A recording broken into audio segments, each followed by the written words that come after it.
जैसा कि आप सभी जानते हैं, वर्ण भाषा की सबसे छोटी इकाई है। वर्णों से मिलकर शब्दों का निर्माण होता है और शब्द जब वाक्य में स्थान पाते हैं तो उन्हें हम पद कहते हैं। अर्थात वर्णों का जब एक निश्चित क्रम रखा जाता है और उनका कोई अर्थ निकलता है, उन्हें हम शब्द कहते हैं।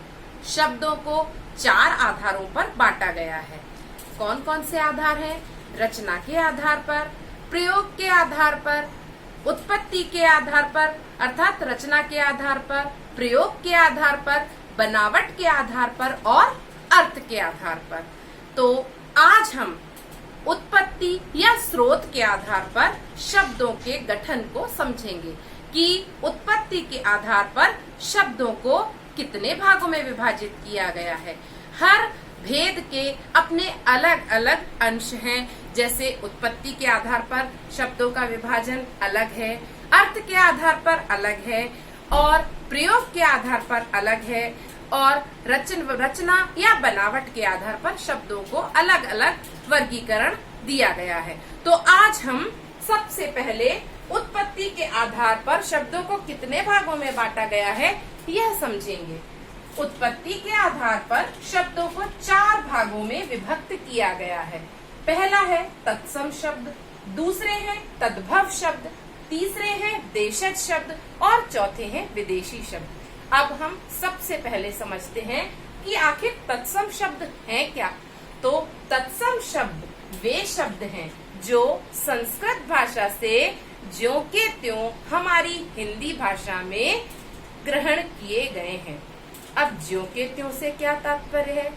क्योंकि आप सभी जानते हैं संस्कृत से कई भाषाओं का जन्म हुआ है, तो संस्कृत भाषा से ही हमारी हिंदी भाषा का भी जन्म हुआ है। संस्कृत भाषा की हमारी हिंदी भाषा की माँ है और संस्कृत से हिंदी भाषा का जन्म हुआ है, तो हिंदी भाषा संस्कृत भाषा की बेटी हुई। अब अपनी माँ से संस्कृत भाषा से हमारी हिंदी भाषा को बहुत बड़ी विरासत मिली है। इस विरासत को ही हम हमारी हिंदी भाषा में ज्यों का त्यों ग्रहण कर चुके हैं। इन्हें हम तत्सम शब्द कहते हैं। अर्थात ज्यों के त्यों वे शब्द जो संस्कृत भाषा से ज्यों के त्यों हमारी हिंदी भाषा में ग्रहण कर लिए गए हैं, उन्हें हम तत्सम शब्द कहते हैं।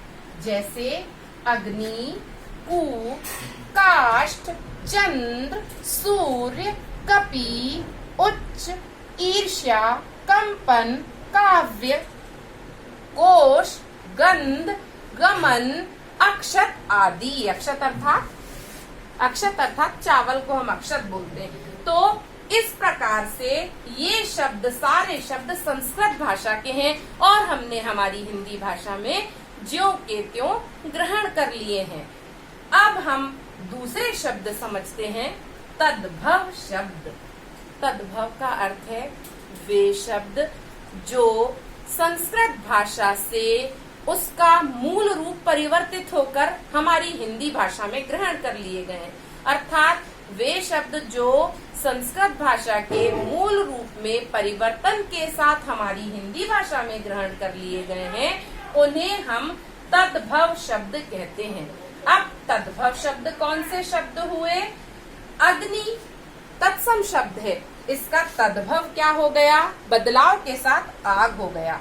कूप अर्थात कुआं, इसका तद्भव रूप क्या हो गया? कुआं हो गया। काष्ठ लकड़ी अर्थात इसका तद्भव रूप हो गया काठ। चांद अर्थात चंद्रमा, इसका तद्भव रूप हो गया चांद। सूर्य का तद्भव रूप हो गया सूरज। अब सांप, सांप अर्थात सांप का तत्सम शब्द है सर्प और तद्भव शब्द हो गया सांप। रात्रि का रात हो गया और कार्य का काम। ऐसे ही घृत का घी भी है।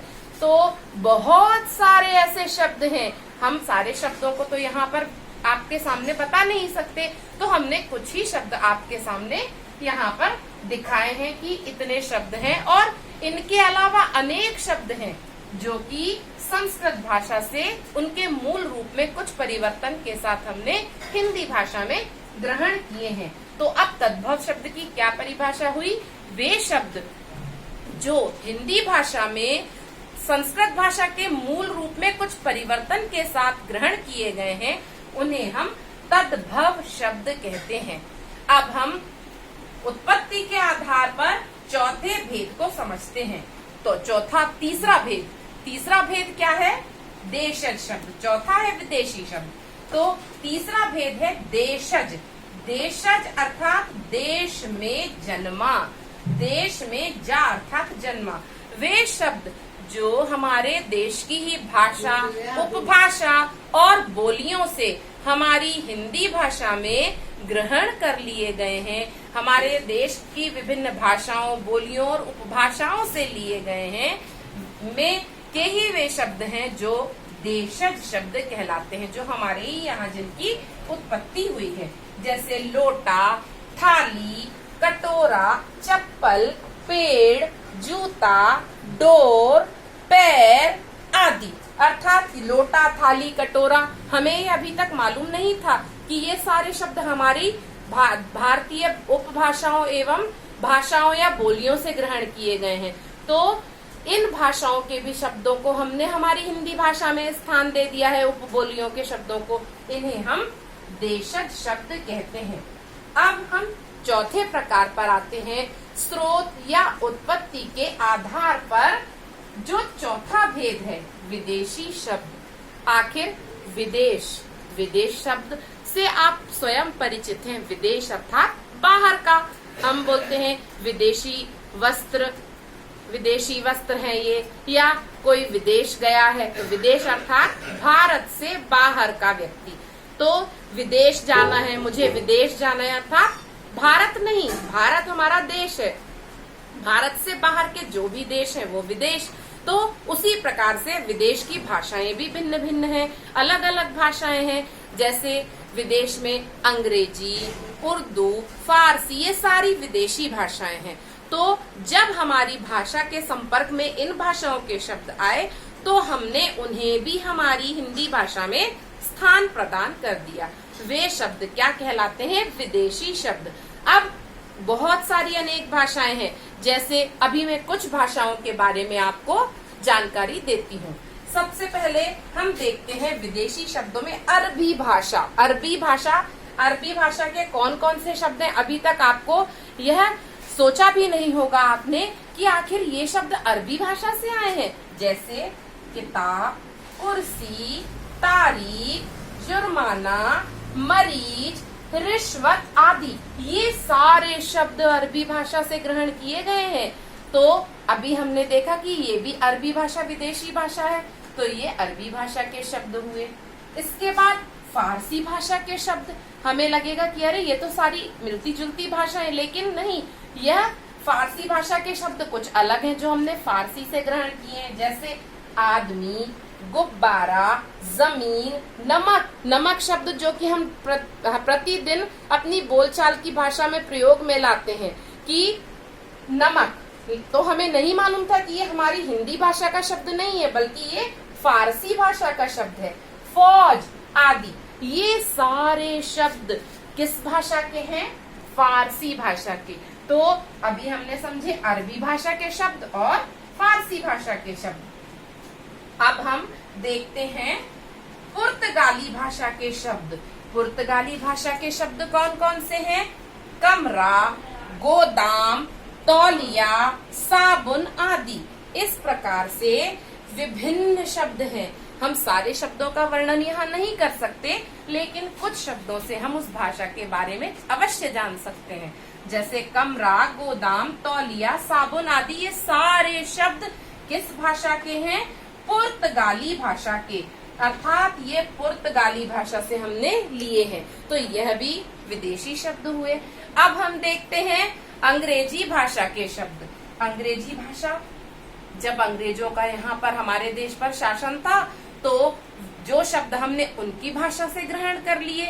कौन कौन से हैं? कुछ शब्द ही मैं यहाँ पर आपको बता रही हूँ, जैसे appeal, ice cream, school, college, doctor, engineer, बहुत सारे, बस, ऐसे बहुत सारे शब्द हैं जो कि हमने अंग्रेजी भाषा से ग्रहण किए। हमें नहीं मालूम था कि हम इन शब्दों को हमारी बोलचाल की भाषा में प्रयोग करेंगे और ये कहाँ से आए हैं या हमारी हिंदी भाषा में इन्होंने कब स्थान प्राप्त कर लिया है। तो अभी हमने ऐसे ही तुर्की भाषा के भी बहुत सारे शब्द हमारी हिंदी भाषा में आए हैं। तो अरबी, फारसी, पुर्तगाली, अंग्रेजी, अरबी, ऐसे बहुत सारे शब्द हमने हमारी हिंदी भाषा में उनको ग्रहण कर लिया है।